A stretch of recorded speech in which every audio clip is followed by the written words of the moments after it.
I'm Ariana. I'm sitting in a cozy log cabin in northern Idaho, the snow outside falling in gentle spirals. The silence here is a stark contrast to the chaos that was my life just a few weeks ago. The soft crackling of the fire is the only sound, and I'm finally at peace. But it wasn't always like this. It all started with my parents' 40th anniversary party. They threw a lavish $86,000 bash at a grand estate in San Marino. I arrived just before sunset, the orange glow of the sky doing little to soften the blow I knew was coming. I was dressed simply in a modest navy dress, my hair in a low twist, and wearing a pair of silver earrings that had belonged to my grandmother. I stood out like a sore thumb among the Bentleys and designer gowns. When I approached the gate, one of the valets asked for my name. I told him it was Ariana Thompson, but he squinted and flipped through the guest list clipboard, unable to find my name. I explained that I had helped organize and funded the event, and he finally let me in. As I walked into the ballroom, the smell of orchids and champagne filled the air. A string quartet played a light tune, and guests mingled around the champagne tower, laughing and chatting. I scanned the room, hoping to see a friendly face. Instead, my father's voice boomed from the far end of the ballroom. "What are you doing here?" he demanded. The music stopped for a moment, and everyone turned to look at me. My mother appeared beside him, her mouth pulled tight. "Ariana, honey, don't make a scene. You weren't invited," she said, her voice cold and cruel. That's when my stepsister, Victoria, strutted past me. She was wearing a gown that shimmered like the ocean under the chandeliers. She looked me over with a half-smile that held no kindness. "I thought the guest list was curated," she said loudly, sipping her champagne. Laughter filled the room, and I felt like I was being stabbed in the heart. My father barked for security to escort me out. One of the guards hesitated, but my father corrected him. "That's the beggar. Get this beggar out," he said. I felt like ice was running down my spine as two hands took my arms and led me out. Guests parted, and whispers followed me like a shadow. At the threshold of the ballroom, someone snapped a photo.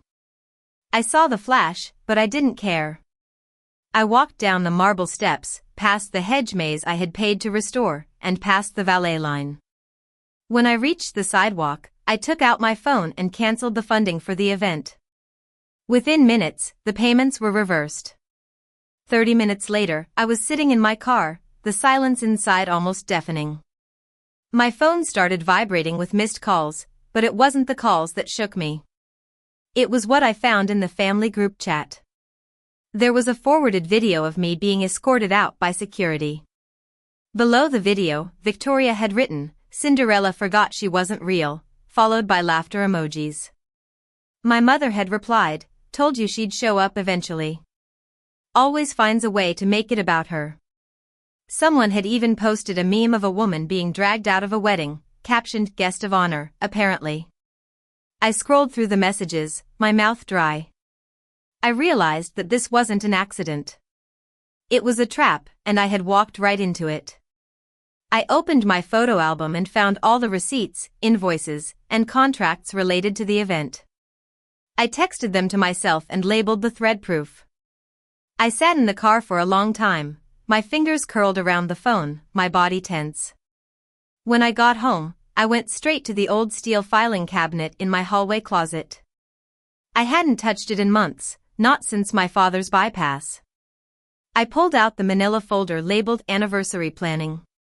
Final. Inside were all the contracts, signed only by me. It hit me hard. I remembered my father's words in March, "You're so good at logistics, Ari. Just handle it, okay?" I had thought he trusted me, but now I knew it was just delegation. I also found a voicemail from my mother. "You're not family money, Ariana. You're just managing it," she had said during an argument about gifting options. I had brushed it off back then, but now it made perfect sense. They never saw me as one of them. I was just the help.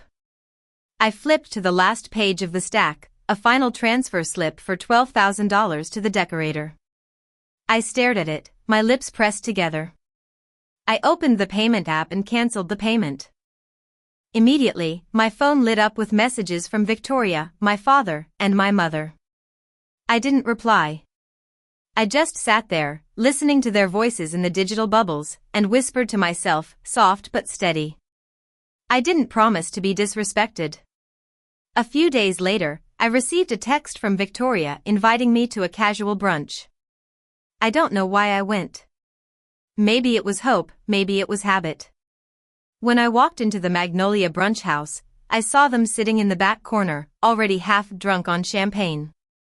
I heard my mother say she should be grateful. We let her feel important. Victoria added, we gave her a title and she thought she was royalty. I stood there, motionless. The waiter approached me with a flute of champagne and a note that read, no hard feelings. Just family jokes. I looked at the glass for a long time, then set it back on the tray. I walked over to the table and said evenly, just so you know, the bill's yours now. Enjoy brunch. It might be the last thing I ever pay for. I walked out of the cafe, the cold air hitting me like a truth I had always known but never wanted to admit. Back in my car, I sat in silence.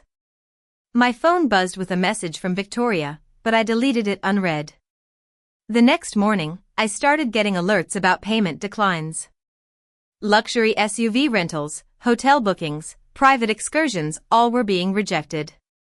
I logged into one of the accounts and saw that the security notification had triggered after I updated my settings the night before.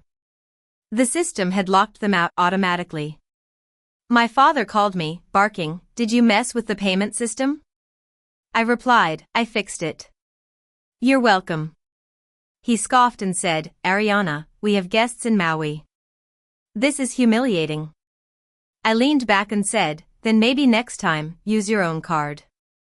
And I hung up. A voice note from Victoria came through. I could hear her smug voice saying, "I told you we shouldn't have let her fund this stuff. She's unstable. Probably still bitter about being the extra kid."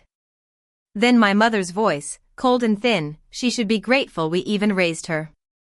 A male voice laughed and said, "Well, she's not even really one of us, is she?" Those words hit me hard. I closed my eyes and let the memories flood back. The adoption papers after my parents lost their first son. The whispered comments after I brought home straight A's. The empty seats at my college graduation. I realized it wasn't just this weekend, it had always been like this. I opened my laptop and started a new spreadsheet titled Family Expense Ledger 2005 to present. I typed in every expense I had paid for over the years: mortgage payments, Victoria's tuition deposit, my mother's credit card debt. It came to a staggering amount. I also found out that they had removed me as a co-trustee from my late uncle's trust. 2 years ago, Victoria and my mother had signed off on an update, revoking my status and reassigning access to themselves. I drafted a formal message to the legal counsel of the trust, requesting a full audit and an immediate freeze of all related accounts. I attached the trust document, the amendment, and a screenshot of the message calling me a beggar. The courier brought me an affidavit from my uncle's former estate attorney, Richard Morgan. It stated that I had been the final authority on the trust disbursements since its inception, no changes were allowed without my counter-signature, and the changes they had made were forged. That evening, at the neighborhood HOA banquet, I stood up and announced that I wouldn't be covering the costs this year. I held up the affidavit and said that my family had forged documents to take control of assets that were meant to be managed by me. I didn't name names, but everyone knew. The next day, a clip of me at the banquet went viral. Comments poured in, asking why a daughter had to prove she existed. I also received a call from a family friend who said they had done the same thing to her. She sent me a copy of the original will, naming me as the sole executive. A few days later, I heard an audio clip of Victoria on a podcast saying that I was the family charity case, not a real daughter. The backlash was huge, but I didn't care. I went to the bank and froze all the trust disbursements.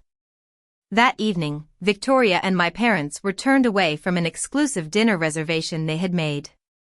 Their card was declined, and they were escorted out. When I got home, my phone was full of missed calls, but I didn't pick up. Just before midnight, I drove to their house and left an envelope on the porch bench. Inside was a statement of all the payments I had cancelled and a note that said, "This is not revenge. This is self-respect. You raised me to be quiet. You should have known that didn't mean powerless." I drove away, and when I crossed into northern Idaho, I found this log cabin. I'm here now, away from the chaos, away from the pain. I've finally found peace. I know this isn't the end of the story, it's just the beginning of a new chapter for me.